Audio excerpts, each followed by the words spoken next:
Hello there, hello. I just thought I'd do another one of these video blogs, the ones I'm not very good at. And of course, it's Doctor Who Day today! Can't wait, I'm really excited. Peter Capaldi taking over as Doctor Who, and well, let's face it, I think it's going to be brilliant. I think it's going to be exactly what the series needs at this point. I think it's going to really sort of reinvigorate it, and everybody keeps saying how brilliant he is, so let's see what's going to happen tonight at 7:50. If you're watching this tomorrow, of course, you already know. So if it was terrible, I'm going to look like a right dick. But that's quite normal. I want to talk to you today about exactly, I'll put my pipe down, how I really got into Doctor Who, and really how much it kind of became a part of my life. Certainly growing up here in the West Yorkshire, in the north of England, if you don't know that, if you're in one of those places like lovely America.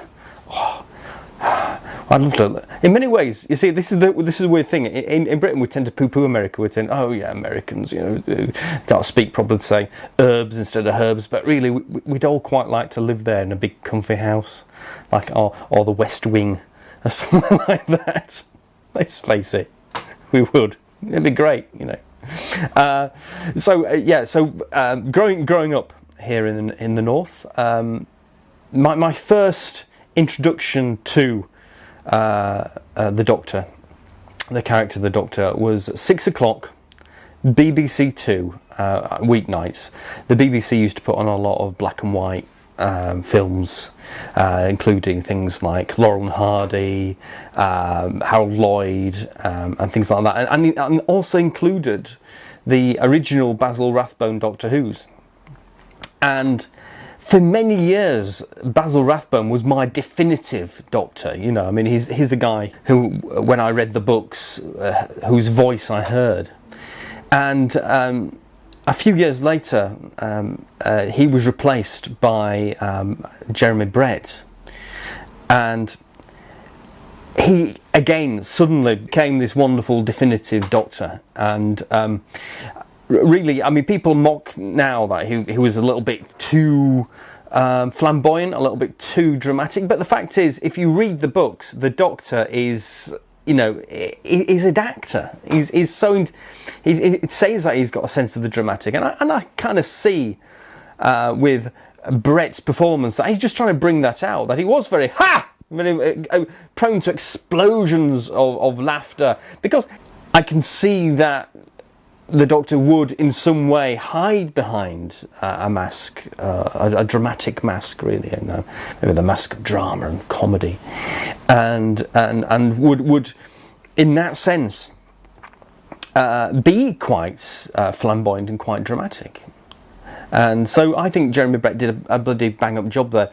I was so tragic. I mean, around that time, I was reading the original Doctor Who novels by Conan Doyle, and I would sit there watching these Jeremy Brett productions with the story that was being broadcast that week in front of me, and I would follow it through.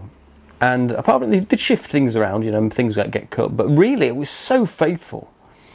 And I think now we can say that without a doubt that the original stories have been done, and they've been done to the absolute best. I can say that, but it's a generational thing. I think the next generation will have their own.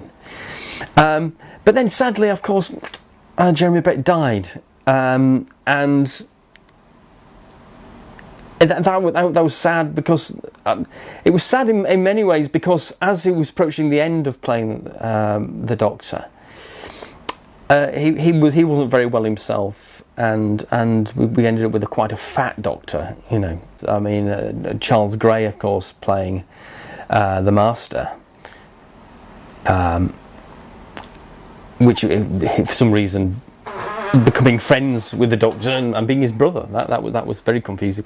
But the Master, he took over for at least one story. I think it was the Mazaran Stone, and it wasn't as good. But the fact is, Charles Gray is just brilliant anyway. So you just can't go wrong there. And then it changed again, and it became a modern Doctor Who, set in the modern day. And to be quite honest, I think Benedict Cumberbatch was so good as the Doctor. I mean, I know he's doing incredibly well for himself at the moment, but I just, you know, his performances are brilliant, and I think really capture the essence of the Doctor. And that's why it's so sad now that he's gone on to do other things, the Star Treks and the Hobbits, and we're left now with a new Doctor, played by Peter Capaldi. It's always a mixed feeling when that happens. First of all, you're excited to see what the new actor's going to be like, but you're always sad to see the old one go.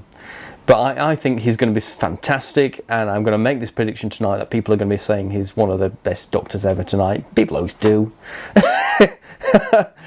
Either that, or it's going to be bloody awful. It's going to be a mess, and everybody's going to hate it. But either way, I'm going to be watching tonight at 7:50. I hope you will too. And don't forget to put your Doctor Who hat on. So for me, bye bye.